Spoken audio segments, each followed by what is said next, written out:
नमस्कार बंधुरा आरो एक बार स्वागत हमारे यूट्यूब चैनल मिन्मय सहजेर पक्ष থেকে আজকে আমি তোমাদের সামনে আলোচনা করব স্বাস্থ্য সাথীর ব্যাপারে। স্বাস্থ্য সাথীর ব্যাপারে বলতে আমাদের অনেকের যারা যে স্বাস্থ্য সাথী কার্ড হয়ে গেছে বা যাদের এখনো হয়নি তাদের যে অনেকগুলো কোশ্চেন থেকে থাকে। যেমন কিছু কিছু স্বাস্থ্য সাথী কার্ডে এখন তারা লক্ষ্য করছে তাদের নামের বানান ভুল, তাছাড়া কার্ড হয়েছিল কিন্তু কার্ড হারিয়ে গেছে। তারা কি স্বাস্থ্য সাথী কার্ডে যখন তারা কোথাও আবেদন করতে যাচ্ছে সেক্ষেত্রে তাদের সমস্যা হচ্ছে।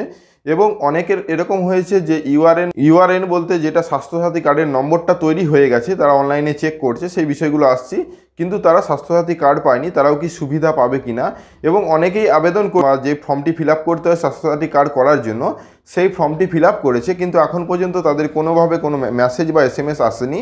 তারা কিভাবে চেক করবে তাদের স্বাস্থ্যসাথী কার্ডের জন্য কবে ডাকা হবে, এইসব বিষয়গুলো নিয়ে আমরা আজকে তোমাদের সামনে এসেছি। বিশেষ করে যাদের বানান ভুল রয়েছে বা যাদের কার্ড হারিয়ে গেছে তারা কি করবে, তাদের যদি এমার্জেন্সি হয়ে পড়ে বা এই সময়েই সাথে সাথে দরকার পড়ছে, সেই সময় তাদের হয়তো সেখানের বা সেই হসপিটাল বা নার্সিংহোম অ্যাকসেপ্ট করছে না, তারা কি করবে।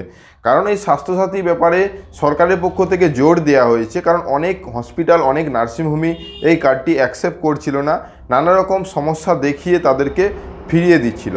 অতএব সরকারের পক্ষ থেকে কড়া পদক্ষেপ নেওয়া হয়েছে। এরকম যদি কোনো সমস্যা হয়ে থাকে সমস্যা তাড়াতাড়ি যাতে সমাধান হয়, এবং সেই সমাধান তোমরা করবে কিভাবে এবং কোথায় গেলে সঠিক যে তোমাদের এই সমস্যাগুলোর সমাধান পাবে, সেই বিষয়ে আজকের আমাদের ভিডিওটা। দেখো বন্ধুরা, আমরা স্বাস্থ্যসাথী ডিপার্টমেন্টের মেন ওয়েবসাইটে রয়েছি। এটা হলো মেন ওদের স্বাস্থ্যসাথী ওয়েবসাইট, সেটা তোমরা স্ক্রিনে দেখতে পারছো। তো এখানে যেটা বলা হয়েছে নাম ভুল তোমরা দেখবে কি করে, তোমাদের সাইডে ইউআরএন সার্চ যে অপশানটা রয়েছে ওখানে ক্লিক করার পরে দুটো স্টেপ এসেছে। তো সেখানে তোমাদের ইউআরএন নম্বরটি তোমরা যখন দিবে বা তোমাদের স্বাস্থ্যসাথী কার্ডের নম্বরটি, কারণ স্বাস্থ্যসাথী কার্ডে যদি 5-6 জন ব্যক্তি থেকে থাকো তাদের কিন্তু প্রত্যেকের নাম নেই। যে মেন ছিল স্বাস্থ্যসাথী কার্ড করার সময় তার নামই কিন্তু কার্ডের মধ্যে উল্লেখ থাকে।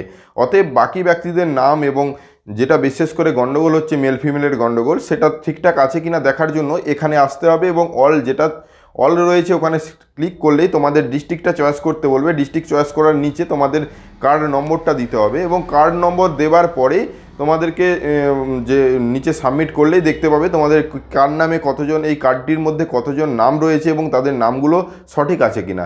তোমরা নামগুলো সঠিক আছে কিনা বিবেচনা করবে, সেই দেখেই যে আধার কার্ডে যে নাম রয়েছে সেই নাম কিন্তু থাকতে হবে, তবেই এই সুবিধাটি পাবে। এরপর আসি, যদি এখানে ভুল থাকে, কার্ডের কোনো অংশে যদি ভুল থাকে তোমরা কি করবে। এখন এই মুহূর্তে কোনো কিছু করার দরকার নেই। যদি খুব প্রয়োজন মনে হয় তাহলে তোমরা কাছাকাছি বিডিও অফিস না হলে এসডিও অফিসে প্রতিদিনের কাজ চলে এই কারেকশনের জন্য, অবশ্যই সেখানে গিয়ে লাইন দিয়ে কাজ করতে হবে। তাছাড়া এমার্জেন্সি পারপাস ডাক্তারে লিখে দিয়ে যে কোনো কিছু বড় অপারেশন করতে হবে, সেক্ষেত্রে তোমার কার্ডের মধ্যে কিছু ভুল আছে, সেই জন্য তোমাদেরকে কী করতে হবে, ওই ডাক্তারি সার্টিফিকেট নিয়ে সরাসরি যে কোনো ব্যক্তিকে দিয়ে পাঠিয়ে দিলেই, বা আধার কার্ডে যা যা ভুল আছে সেটা লিখে তোমাদের এসডিও অফিসে যদি সরাসরি এমার্জেন্সি হিসেবে যোগাযোগ করো তাহলে সাথে সাথে করে দেওয়া হবে।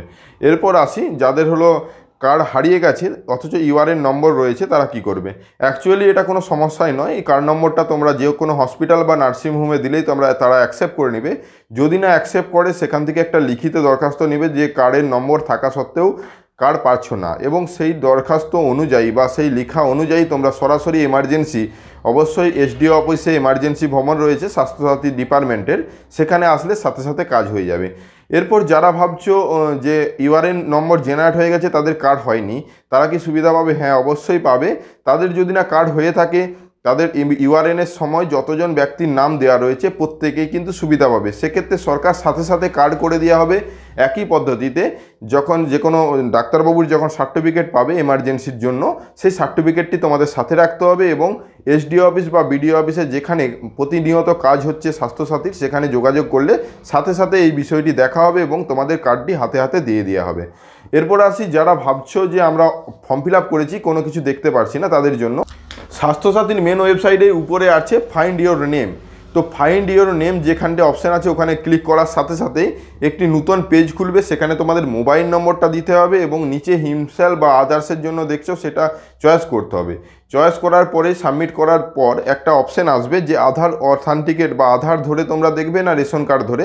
বেশিরভাগ ক্ষেত্রেই যারা আধার নম্বর দিয়ে ফর্ম ফিল আপ করেছো, যে ব্যক্তি হেড তার আধার কার্ডটি তোমাদের সাথে রাখতে হবে, এবং সেখানে তোমাদের যখনই আধার করে দেওয়া হবে স্টেপ বাই স্টেপ আসতে হবে। প্রথমে তোমাদের ওয়েস্ট বেঙ্গল চয়েস থাকবে এবং ডিস্ট্রিক্ট চয়েস করতে হবে। ডিস্ট্রিক্ট চয়েস করার সাথে সাথে তোমাদের ব্লক চলে আসবে, ব্লক চয়েস করতে বলবে। ব্লক চয়েস করার পরেই তোমাদের গ্রাম পঞ্চায়েত চয়েস করতে বলবে এবং গ্রাম পঞ্চায়েত চয়েস হয়ে গেলেই তোমাদের গ্রামের নামটি চয়েস করতে হবে যেটি আধার কার্ডে আছে। গ্রামের নাম সমস্ত গ্রামের নামই এখানে শো করবে এবং সেই গ্রামের নামটা চয়েস করার পর তোমাদের আধার কার্ড নম্বরটি দিয়ে দিলেই তোমরা দেখতে পাবে তোমাদের নামে কোনো ইউআরএন বা তোমাদের যে স্বাস্থ্যসাথী কার্ড করা হবে সেটি তৈরি হয়েছে কিনা। অবশ্যই যদি ফর্ম ফিল আপ করো সেটা অলরেডি তৈরি হয়ে গেছে। এই কপিটা বার করে নিয়ে গেলে যদি এমার্জেন্সি পারপাস হয়, বললাম এমার্জেন্সি যেটা এসডিও অফিসে প্রতিনিয়ত কাজ হচ্ছে, সেখানে গেলে যোগাযোগ করলে সেখান থেকে কার্ড সাথে সাথে করে দেওয়া হবে। তাছাড়া এখানেও যদি নাম না আসে, তোমরা যখন ফর্ম ফিল আপ করেছিলে তার একটা কপি বা রিসিপ্ট কপি তোমাদেরকে দিয়েছিল, সেই কপিটা সরাসরি নিয়ে যাবে এসডিও অফিসকে এবং এমার্জেন্সির কাগজ নিয়ে যাবে এবং সাথে প্রত্যেক ব্যক্তি যতজন তোমরা কার্ড ওই একসাথে হতে চাইছো বা ওই কার্ডের মধ্যে আনতে চাইছো, যতজন ব্যক্তিকে একটা ফ্যামিলির মধ্যে, প্রত্যেককে সেখানে থাকতে হবে এবং তাদের আধার কার্ড সঙ্গে নিয়ে যেতে হবে। এই হলো মেন পার্ট। কারণ স্বাস্থ্যসাথী কার্ডের অনেকগুলো বিষয় আমি তোমাদের সাথে তুলে ধরলাম যেগুলো তোমাদের প্রতিনিয়ত সমস্যা হচ্ছে এবং তোমরা প্রত্যেকেই ভাবছো যে এই বিষয়গুলো নিয়ে কোথায় যাবে, কি করবে। সেই জন্যই আজকের আমাদের ভিডিওটা। আশা করি আজকের ভিডিওটা থেকে তোমরা কোনো না কোনোভাবে উপকার আসবে বা উপকার পাবে। যদি আমাদের ভিডিওটা ভালো লাগে লাইক এবং বন্ধুদের সাথে শেয়ার করে দিও। আমাদের চ্যানেলে নতুন হলে সাবস্ক্রাইব করে দাও। পাশের দেওয়া বেল আইকনটা ক্লিক করতে ভুলো না পরবর্তী নোটিফিকেশন পাওয়ার জন্য। অলরেডি যদি সাবস্ক্রাইব করেছো অসংখ্য ধন্যবাদ। ভালো থেকো, সুস্থ থেকো, দেখা হচ্ছে পরবর্তী ভিডিওতে।